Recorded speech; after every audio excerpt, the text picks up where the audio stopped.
நாளைக்கான வீடியோ தாங்க வந்திருக்கு. வீடியோ வந்து சூப்பரா இருந்துச்சு அப்படின்னு தாங்க சொல்லணும். இது வந்து பார்ட் 2ங்க. பார்ட் 1 வந்து நம்ம ஆல்ரெடி போட்டாச்சு. பார்க்காதவங்க பார்த்துக்கோங்க.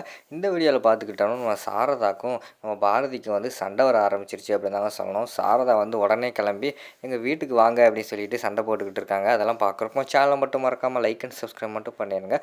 ஃபஸ்ட்டு எடுத்தோடனேமே வந்து பாட்டி வந்து ஆண்டாளுக்கிட்ட போய் பாரதியோட அத்தை வந்திருக்கான் போய் பார்த்துட்டு வாடி அப்படிங்கிற மாதிரி சொல்கிறாங்க. இருங்க பாட்டி பிறகு போவோம், அவங்க வந்து டயர்டாக இருப்பாங்க, கொஞ்ச நேரம் ரெஸ்ட் எடுக்கட்டும், அதுக்கடுத்து போவோம் அப்படிங்கிற மாதிரி சொல்லிட்டு இருக்காங்க.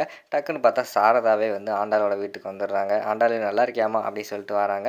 நல்லா இருக்கேம்மா அப்படிங்கிற மாதிரி சொல்கிறாங்க. சரி சரி, வீட்டில் என்ன உன் புருஷனை காணும் அப்படிங்கிற மாதிரி கேட்டவொடனேயும் அவர் வந்து எங்கே இப்போ வீட்டிலே இருக்காரு, கடை வேலைன்னு சொல்லிட்டு அவர் சுற்றிக்கிட்டே இருக்காரு அப்படிங்கிற மாதிரி சொல்கிறாங்க. ஓ அப்படியா, பாரதி என்னம்மா பண்ணுறா அப்படிங்கிற மாதிரி கேட்காங்க.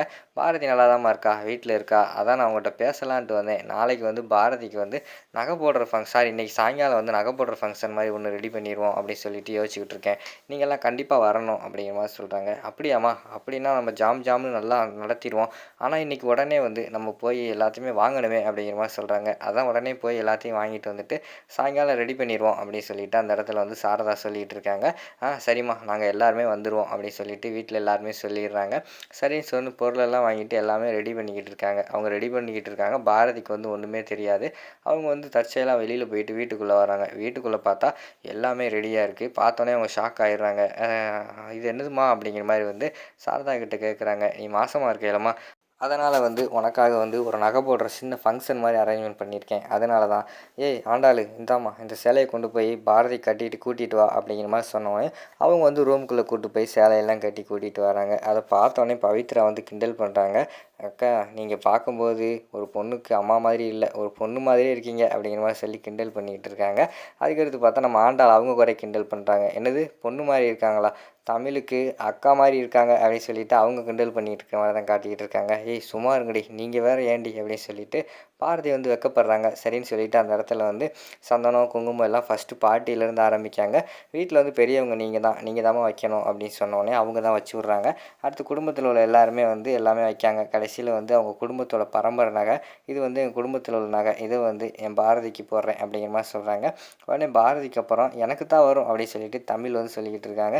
எங்கள் வீட்டு மகாராணியே நீ தான், உனக்கு இல்லாததா அப்படின்னு சொல்லிட்டு சாரதா வந்து சொல்லிகிட்டு இருக்காங்க.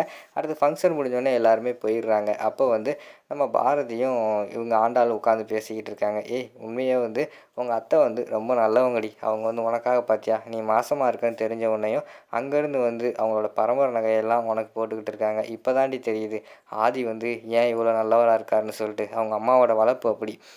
அவர் வந்து அம்மாவை வந்து நல்லா பார்த்துக்கிற பையங்க வந்து பொண்டாட்டியும் நல்லா பார்த்துக்குறாங்கன்னு சொல்லுவாங்க. அது மாதிரி தாண்டி ஆதி அப்படிங்கிற மாதிரி சொல்கிறாங்க. ஆமாடி, அவர் எப்போ பார்த்தாலும் அம்மான்னு இருப்பார். டெய்லியும் என்ன நடக்குது ஏது நடக்குதுன்னு சொல்லிட்டு வீட்டில் வந்து கரெக்டாக சொல்லிடுவார். எனக்கு தெரியாமையே பேசிக்கிட்டு இருப்பார். நான் ஒரு நாள் வந்து கண்டுபிடிச்சிட்டேன். அதுக்கடுத்து சரி அம்மாட்ட தானே பேசுகிறாருன்னு சொல்லிட்டு நானும் விட்டுட்டேன் அப்படிங்கிற மாதிரி சொல்கிறாங்க. ஆமாடி, அவர் வந்து எங்களை பற்றி கூட எல்லா விஷயத்தையும் சொல்லி வச்சுருக்காரு அப்படிங்கிற மாதிரி சொல்கிறாங்க. ஆமாடி, அம்மானா அவருக்கு வந்து அவ்வளோ பிடிக்கும் அப்படி சொல்லிட்டு பேசிக்கிட்டு இருக்காங்க. அதுக்கடுத்து பார்த்தா தமிழ் தான் இந்த வீட்டுக்கு மகாராணி சொன்னாங்களே ஏண்டி அப்படிங்கிற மாதிரி வந்து ஆண்டாள் கேட்காங்க. ஆமாடி, இப்போ இருக்கிற எல்லா சொத்துமே வந்து தமிழோட பேரில் தான் இருக்குது, அதை அவங்க பாட்டியே எழுதி வச்சுட்டாங்க அப்படிங்கிற மாதிரி சொல்கிறாங்க. என்னடி சொல்கிற, உண்மையாவா அப்படிங்கிற மாதிரி கேட்காங்க. ஆமாடி, தமிழ் பேரில் தான் அந்த கடை வீடு எல்லாமே ஆஃபீஸு எல்லாமே வந்து தமிழ் பேரில் தான் இருக்குது அப்படிங்கிற மாதிரி வந்து பாரதி சொல்கிற மாதிரி தான் காட்டுறாங்க. அடுத்து வந்து அன்றைக்கி நைட்டு தூங்கிடுறாங்க. மறுநாள் காலையில் வந்து சாரதா எழுந்திரிச்சி வராங்க. எப்படி பாரதி இந்த வீட்டில் தான் இருக்கீங்க, என்னால் வந்து ஒரு நாள் கூட இந்த வீட்டில் இருக்க முடியல, என் மகன் வந்து உனக்காக வந்து இந்த வீட்டில் இவ்வளோ நாள் கஷ்டப்பட்டுக்கிட்டு இருக்கான் அப்படிங்கிற மாதிரி சொல்கிறாங்க. அம்மா என்னம்மா நீங்கள் வந்ததுலேருந்தே பேச்சே ஒரு மாதிரி பேசுகிறீங்களே என்னம்மா அப்படிங்கிற மாதிரி கேட்காங்க. நானும் ஒரு மாதிரி பேசிக்கிட்டு இருக்கேன், எல்லாத்துக்கும் காரணம் நீ தான் வந்து ஆதியோட குழந்தை வயிற்றில் வளருதுன்னு தெரிஞ்ச உடனேயும் அதை கொண்டு போய் கலைக்க போயிருக்கேன், எவ்வளோ தைரியம் இருந்தால் அப்படி பண்ணியிருப்பேன் அப்படிங்கிற மாதிரி சொல்கிறாங்க. அம்மா இந்த விஷயத்தெல்லாம் யார் உங்ககிட்ட சொன்னா அப்படிங்கிற மாதிரி கேட்டவொடனே யாரோ சொன்னாங்க, உனக்கு எதுக்கு கலைச்சியா இல்லையா அப்படிங்கிற மாதிரி கேட்காங்க. ஆமாம்மா போனேன், ஆனால் நான் கலைக்கலை, வேண்டான்னு சொல்லிட்டேன் அப்படிங்கிற மாதிரி சொல்கிறாங்க.